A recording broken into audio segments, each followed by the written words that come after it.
I'd like to welcome you today to our UNL Beef and Forage focused webinar. Today our webinar will be by Dr. Dan Loy, who's Extension Beef Specialist at Iowa State University, and he's also the director of the Iowa Beef Center there.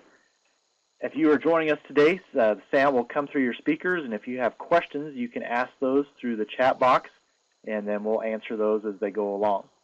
With that, I'd like to go ahead and let Dan get started. Well, thank you, Aaron, and I really certainly appreciate the invitation to present this webinar today, and thank you for that opportunity. This series of webinars is, especially the archived portion, is a great resource not only for the folks in Nebraska, but for folks across the country. And again, I thank you for that opportunity.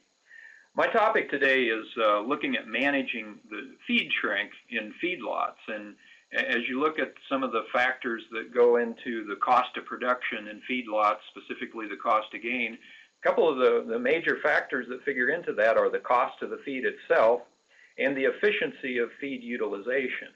And so those are two of the main driving factors. And if we look at that first component, the cost of feed, we know that it's been a very challenging year for cattle feeders and for livestock producers in general. This chart just shows corn prices and corn supply, and certainly as corn prices have reached and exceeded $8 per bushel, that's been a significant challenge for beef producers. But it's not just a single year where feed prices have been high and corn prices have been high. In the recent era, we've seen a generally higher level of feed costs compared to prices throughout the 90s and the early 2000s. So high feed costs may be a fact of life. This year, however, in addition to having high feed prices, we also have short forage supplies. This chart just shows the all hay supply nationally, and we see that we have record lows or significantly low inventories in terms of hay supplies nationally, and certainly that's been a challenge for producers as well. We've gotten used to having competitively priced corn co-products to substitute for corn and other feeds. And this year in 2012, not only is corn high-priced and forages high-priced, but distillers grains have become high-priced as well. So there are very few feed bargains available. There may be some locally available, but high feed costs have become the norm this year, and that's a significant challenge. So what we're really looking at to reduce that cost of production is to be more efficient. And so one of the questions that you need to ask yourself as a producer is, are you as efficient as you can be? And I think there are really two strategies that producers should and might and should consider in terms of evaluating whether or not they're as efficient as they can be. Strategy number one is the, and those are strategy number 1 and 1A. Strategy 1 are some of the more conventional things that we think of that affect feed efficiency. And that includes things like feed additives, implants, beta agonists, ionophores, the compounds that have been actually reviewed in a previous webinar in this series, but also grain processing, the use of corn co-products, health management, timely marketing, cattle comfort in facilities, genetics, ration energy level, step-up programs. If you look through the topics that are typically in the UNL Beef Research Report, it would be kind of a list of the things that can affect feed efficiency.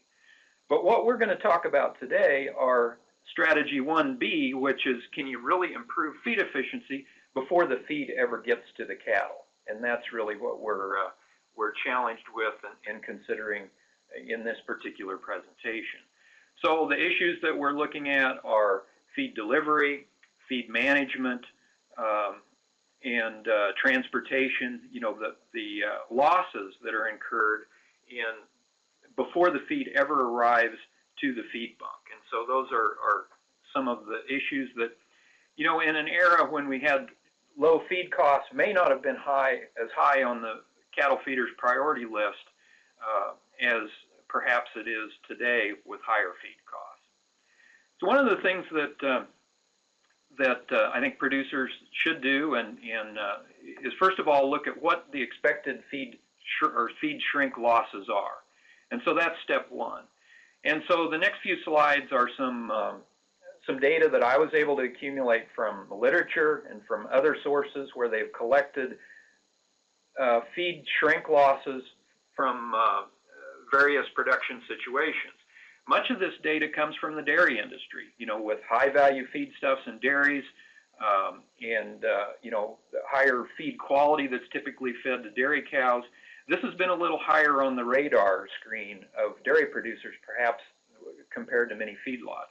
So some of this data comes from dairies. Some of this data comes from surveys that were done from some Kansas feedlots a few years ago.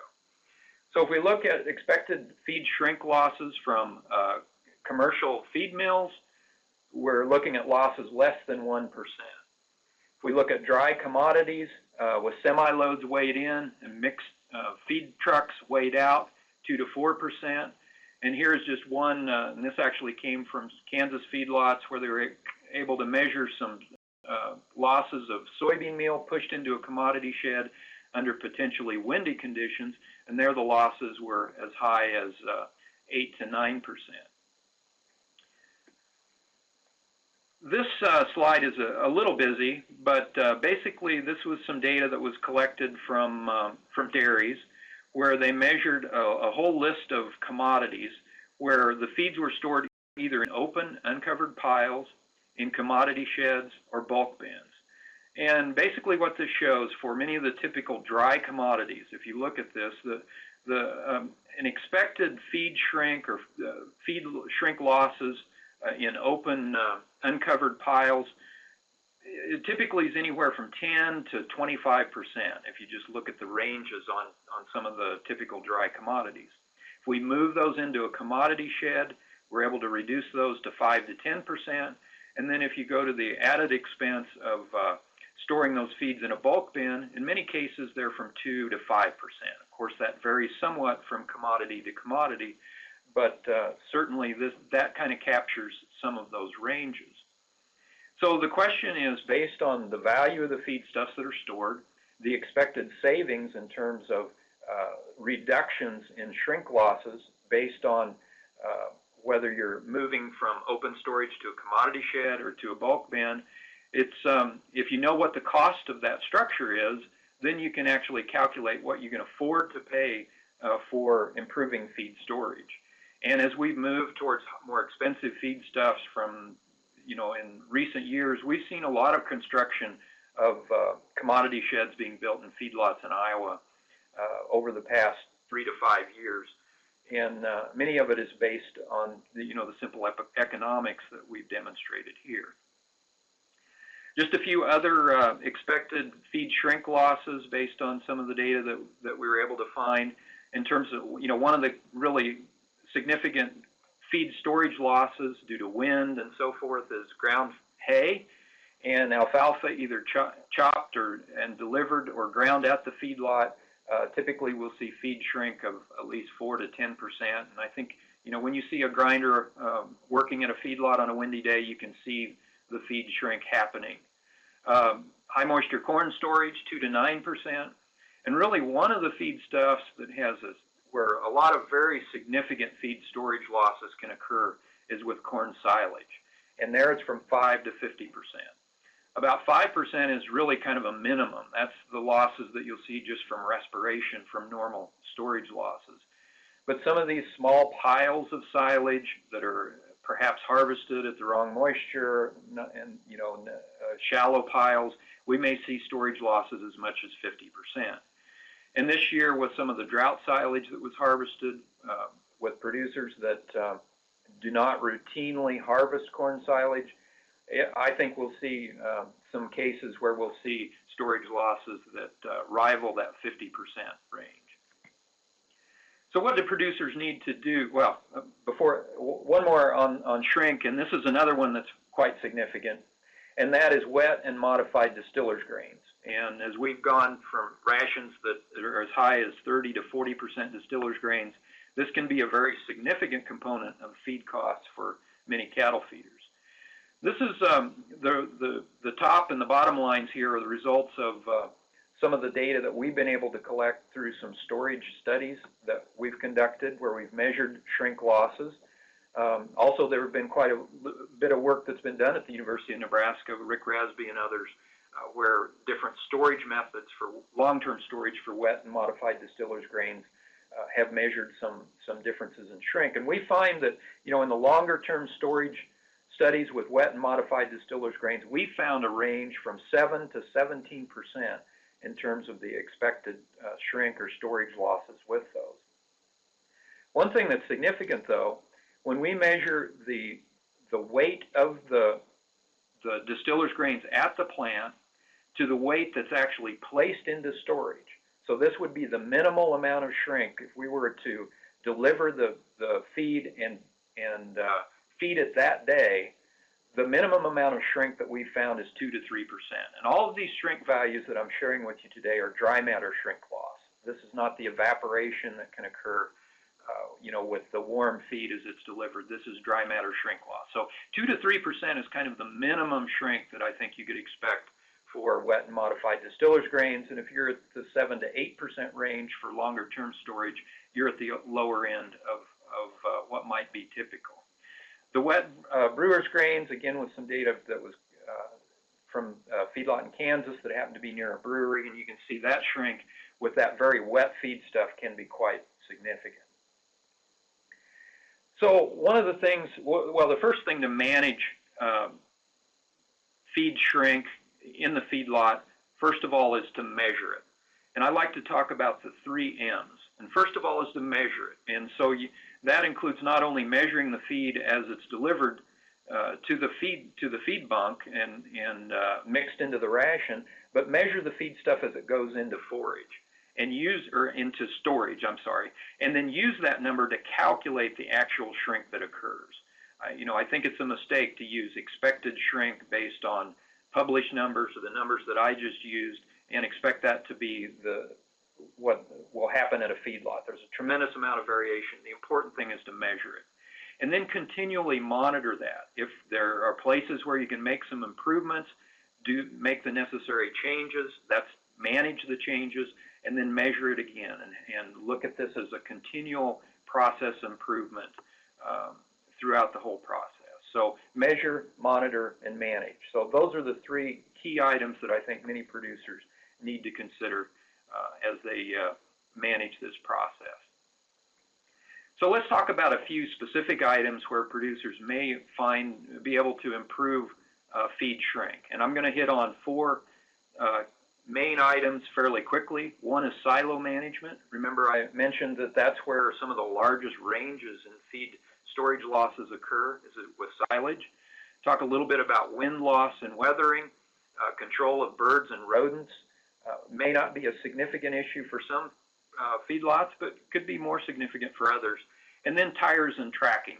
That's something that some producers don't always think of, but can be one source of potentially significant losses in terms of feed shrink before the feed is delivered to the feed bunk. So first on silo management. Here are just a few key items that we encourage producers to think about as they manage silage. First and maybe foremost is to harvest at the proper moisture level. For corn silage, that's 60 to 70% moisture. And cattle feeders, at least in Iowa, tend to harvest that on the dry side. This year with the drought silage, we had some that was harvested too wet. We had some that was harvested too dry. So that was a significant challenge this year, just knowing what that silage harvest was because of the atypical feed product they're dealing with. For high moisture corn, 26 to 32%. For hay crop silage, 60 to 65%.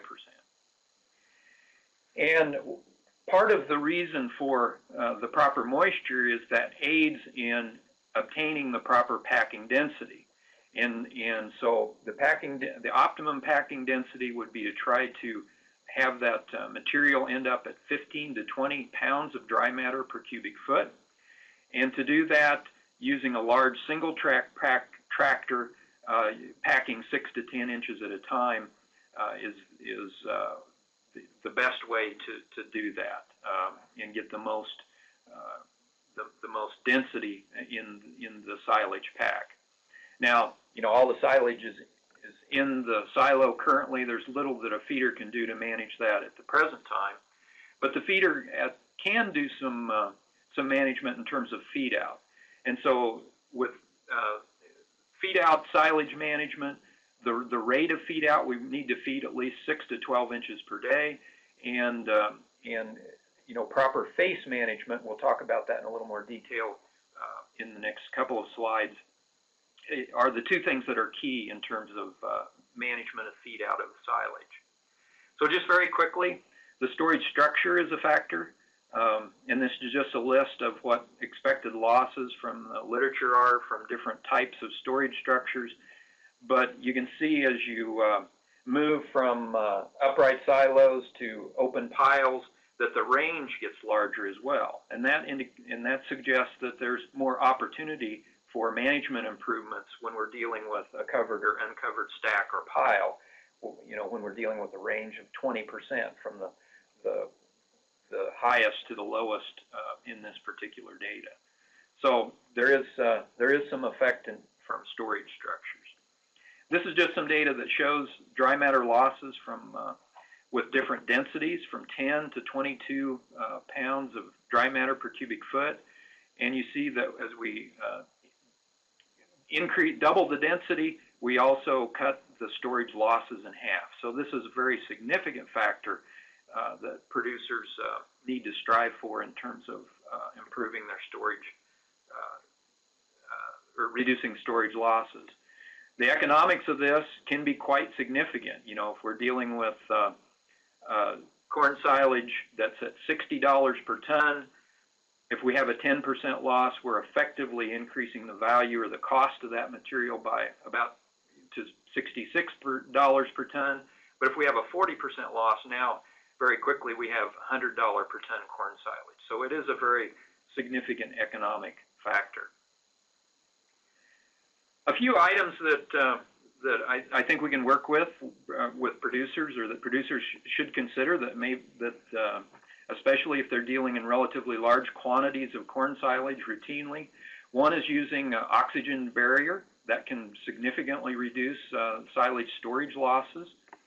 There's been some recent data that has documented that as a factor. The other factor is face management, and that can either be done with a facer or, for smaller producers, through proper feed out management as they work through the face of that silo. And this slide this is kind of a busy slide, and this slide has some history. This slide was shared with me by Dr. Lee Kilmer, who uses it in our dairy management class here at Iowa State. And actually, it came from Bill Mahana from Pioneer, and as you can see, the source was actually from the Canada Plan Service. But basically, this just looks at the proper feed-out technique if you're using an end loader for face management. And basically, the general concept is to chip away, starting at the bottom, and working your way up through the silage face, just enough feed to feed for that day, rather than digging into the bottom of the pile and then having a loose pile of silage that allows the air to move through and can spoil with storage over a few days. So this is just a few practical items in terms of feed out management that producers might consider to reduce storage losses as they work through managing that silo pile. I mentioned wind loss and weathering. There, the commodity shed is one of the key options for reducing that. That's been a real significant savings for producers that are grinding hay into feedlots, as they've gone from grinding hay into that unused silage bunker and grinding it into a commodity shed. That has significantly saved for a large quantity of storage losses for many of those producers. But also dry commodities, it adds some flexibility for producers that are looking at feeding different types of commodities that may be purchased at a decent price from time to time. So wind loss and weathering. Another issue that may not be first on the radar for many producers are birds and rodents. Managing those varmints can be a factor that can reduce feed loss and shrink as well. Some data out of Kansas suggested that starlings can consume 2 pounds of feed a month, and I know many producers have shared with me that starlings often have a particular taste for wet distillers grains, and there can be some very large flocks that in the northern plains and the upper Midwest that can be a real challenge for feedlots. Now, I'm not an expert in management of starlings, but if they are, there are people that can help with that. And management includes things like frightening devices, management of their habitat or their roosts, toxins, the form of feed. All of these things can factor in to reduce feed losses from birds, specifically starlings. The other issue that we encourage producers to look at, not just from a storage loss standpoint, but also from just a feed quality control standpoint, is management of rodents. And if you look at these two slides, and these are slides that you see commonly, you see commonly across in publications. The slide on the left is, you notice that in front of the feed bunk, it's very clean, it's been well maintained. There's very little evidence of losses of feed from feed losses and so forth. The slide on the right, you see, and part of this may be feed bunk management, it may be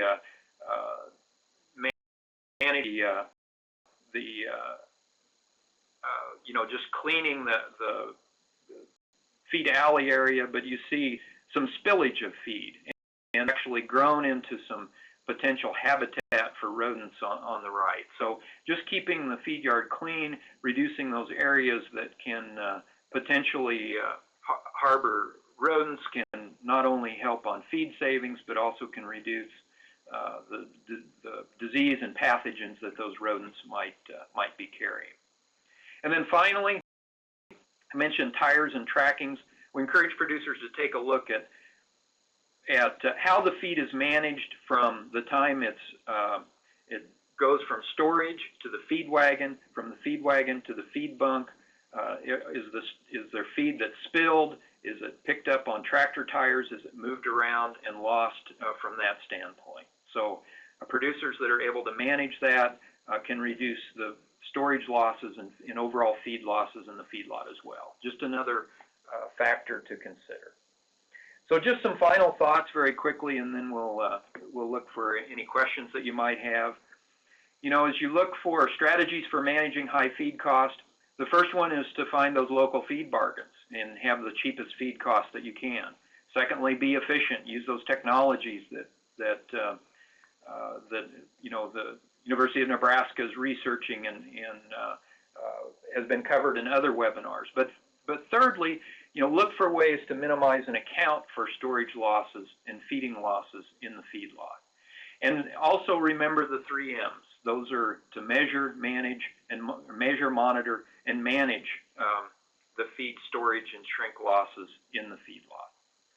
And then finally, account for the feed loss and shrink for budgeting and accounting for that and billing for custom feedlots, and use that information as part of your cost of production. So those are the important things to consider. Finally, I know the University of Nebraska has an excellent website. Here's one more that I'd encourage you to bookmark. We try to keep it up to date with some good beef information, and there's my email address if you think of questions or have questions at the conclusion of this webinar. So with that, Aaron, I'll stop and see if there are any questions that I can answer. All right, any questions for Dan?